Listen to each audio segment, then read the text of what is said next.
Here's a stat for you. Top performing sales teams are 33% more likely to actively disqualify poor fit prospects early in the process. Sounds a bit backwards, right? But it's not. In fact, chasing the wrong customers is one of the biggest silent killers in sales. So many salespeople keep doing it. In this episode, we're diving into ideal customer profiles, how to define them, why they matter, and why knowing who not to sell to might just be one of the smartest things that you do this year. Welcome to Sales Today, a podcast for B2B sales professionals who want to master ethical modern selling.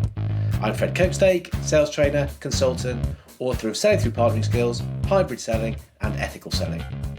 Every episode, we break down the essentials that help you sell smarter, build trust faster, and get better outcomes by doing the right things the right way. Look, if you're not clear on your ideal customer profile, you're already losing time, energy, and messing up your pipeline. This is the foundation of every high-performing sales process. So today we're covering what an ICP really is, and it's not just a vague persona, why disqualification is your secret weapon, and how to use your ICP to win better business faster. So your ICP isn't a marketing avatar or pretty slide deck. It's clear, evidence-based description of the type of customer that gets real value from what you sell and that you can serve profitably and consistently. So if you think beyond industry company size, you can dig into things like common challenges, pain points, triggers that make them seek change, buying behavior, the way they make decisions, even cultural and value alignment. If you're using the value framework and you're doing your homework, this maps brilliantly with the validate and align elements of that.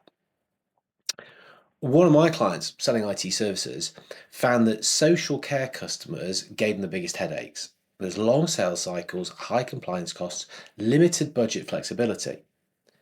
When they looked at the best accounts, it was midsize engineering firms because the decisions were faster. The focus on ROI was easier to prove, and there was fewer stakeholders involved. That clarity led to tighter targeting, and they got a real bump in conversion the first 6 months. So look, here's the uncomfortable truth. Not every lead deserves your time. Ethical selling isn't trying to convince anyone and everyone. It's about fit. So think of it like this. Disqualification isn't rejection, pushing people away. It's respecting them. It's respecting your time, their time, and the buying process that they'll be working through. So use clear, shared criteria. Ask yourself, can we actually help them? Will they value what we do? Can they decide and implement? If it's not a fit, say so. Be honest about it, be open about it, be transparent. Offer them value in parting. Now, it could be a resource, it could be a referral, but you've got to move on. I'm a big fan of mutual action plans. I'll talk about this in a later episode, but these are quite good for ensuring this ICP fit. If something's stalling, if it's not clear what we've got to do next, if it's not obvious how we're going to use this to move forward, they might not be your ICP. So there's a bit of a clue in that because we're always looking to be qualifying. Because ICP isn't set it and forget it type exercise. It is a daily filter. For every call, every email, every proposal, just stop, check, ask yourself, does this opportunity align with our ideal customer profile? So you can train your gut, your team, your CRM, so that you think ICP first. Embed it into everything. The lead scoring, account segmentation, target lists, marketing messaging. It's absolutely crucial for marketing messages, which we'll talk about in the next episode.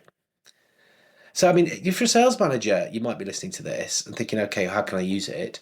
Well, celebrate disqualification. In team meetings, well done. We've got rid of someone who's going to waste our time. Normalize it.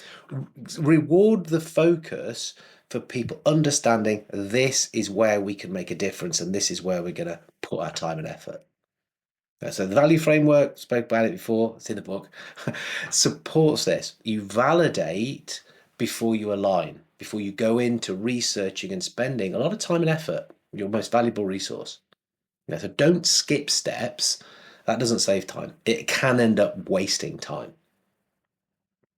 So, quick thought. When was the last time you said no to a deal that didn't fit? Think about it. Now, if it's been a little while, are you being selective enough? That would be my challenge to you. Are you being selective enough? So have a think about it. Have a little think about that. Okay, so look, let's wrap it up. I want to keep these short and sweet, actionable. Today we've covered what an ideal customer profile is and isn't, why disqualification is a power move. It's not a problem. It's not a sign of weakness. It's very positive. And how you can use or should use your ICP as a daily decision-making tool. Okay, so the actions. Always actions in these now. This week, take 15 minutes, just 15 minutes, all you need, and write down the top 5 characteristics of your best customers. Then do the same of the ones that you've lost or that you've struggled with. Look at the patterns. That's your ICP in action. Should be clear who are the ones that you should be talking to, who are the ones that we qualify out, and we can use our time saved to talk with the ones where we can make a difference for us, for them. I hope this has helped you think differently. If it has, hit subscribe, share this with your team, with your manager. Look at the scorecard below. I'll put that in the show notes. That's going to help you with all of the elements that I'm covering. If you want to talk ICP, if you want to talk buddy selling, if you want to nerd out on sales frameworks, connect with me on LinkedIn. Do that too. That's it for this episode today. Short and sweet, like I said.